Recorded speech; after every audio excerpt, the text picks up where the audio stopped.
Episode yang kali ini kita akan bahas Gloxinia.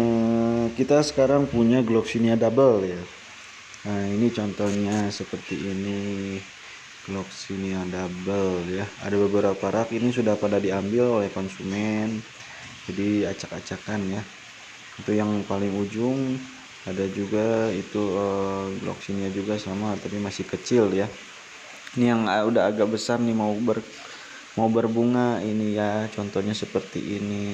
Jadi kemarin banyak sekali yang meminta untuk cara tanam atau memperbanyak Gloxinia.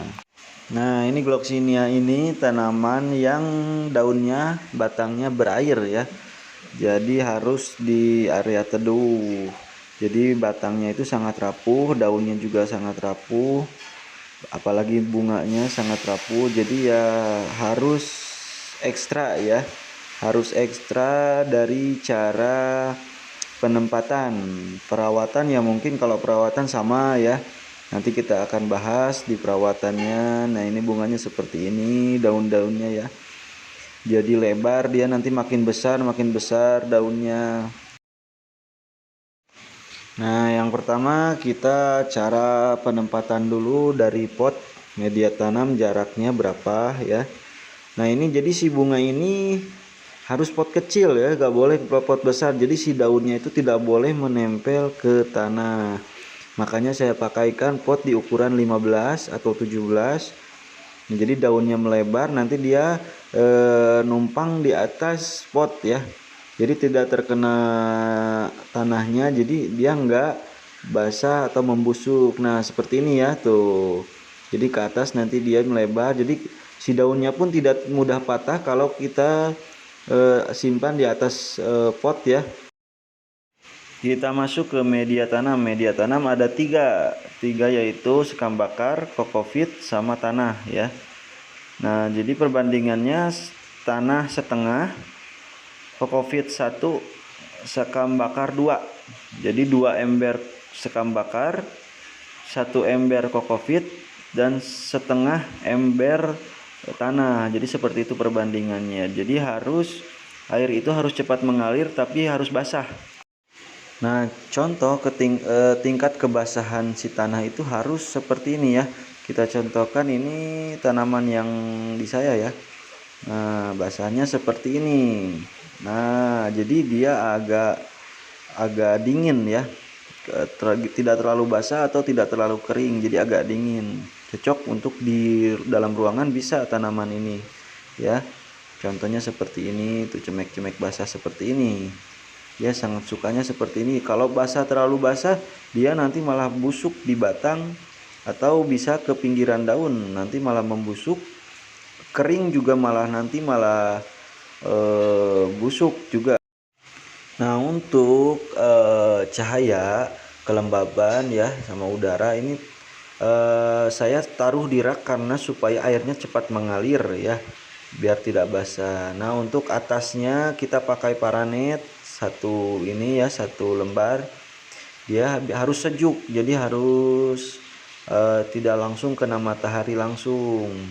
Begitupun air tidak boleh banyak, jadi harus stabil ya. Ini suhu di kita sekitar 20 derajat Celcius kalau siang hari. Di jam 11 sampai jam 1 itu 20 derajat Celcius. Berarti antara pagi sama sore sekitar 17 atau 16 derajat Celcius ya. Seperti itu. Dia harus di bawah naungan. Ada paranetnya juga biar dingin. Kalau kalian tidak punya paranet, bisa juga di bawah naungan seperti seng atau genteng atau apa, tapi harus ada cahaya masuk seperti ini ya, harus terbuka.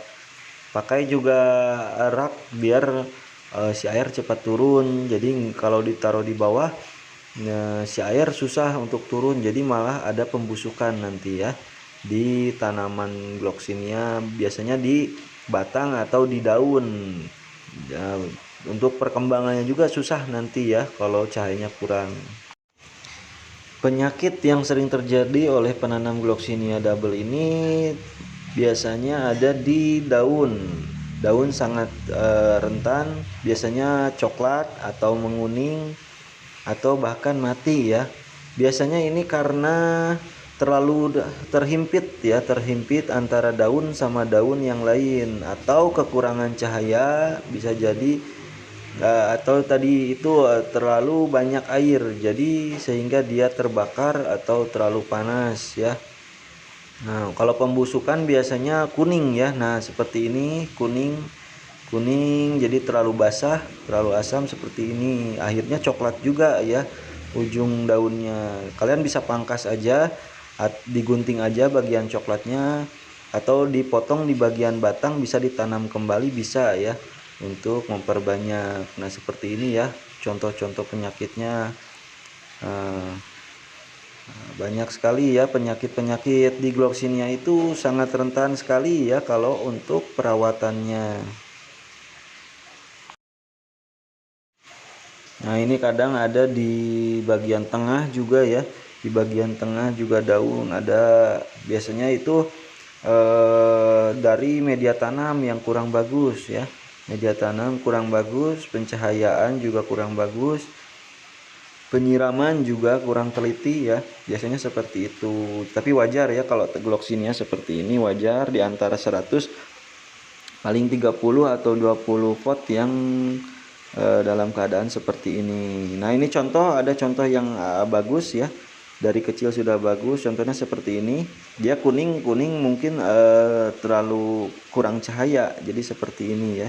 Tapi bagus, ini sudah lebar, menjuntainya ke bawah si daun ini sangat bagus. Nah, dari kecil pun sudah ada bunga ya, putik bunga tuh, itu yang bagus. Kalau belum berbunga sudah besar, nah itu kurang, berarti pencahayaan.